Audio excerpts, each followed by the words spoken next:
સૌથી પહેલું છે કે આપણો એક જે નાનો ભક્ત વર્ગ છે જે 15-20% સુધી હોઈ શકે છે, જેને એક જ વાતમાં રસ છે, મુસલમાન દ્વેષ, એને જાળવી રાખો.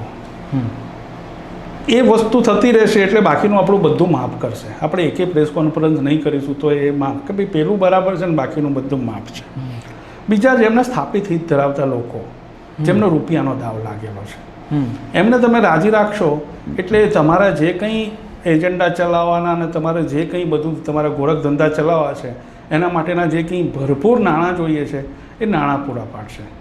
એટલે પહેલાં થયા પેલો 15-20% કટ્ટર એટલે કોમવાદી અથવા તો એ પ્રકારની માનસિકતા ધરાવતો વફાદાર વર્ગ. બીજો મુદ્દો છે જે ક્રોની કેપિટાલિસ્ટ આપણે જેને કહીએ છીએ તે, કે જેના થકી તમે તમારા બધા જ ગોરખ ધંધા કરવા માટેના બેહિસાબ નાણાં લાવી શકો છો. એટલે આ, અને ત્રીજું થયું ઇલેક્શનથી લેજિટિમસી.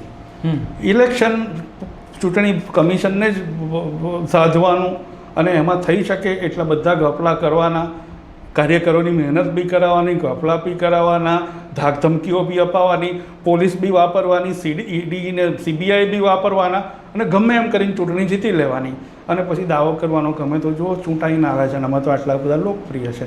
તો આ 3 કમ્પોનન્ટ મુખ્ય છે જેને કારણે આ ચાલે છે.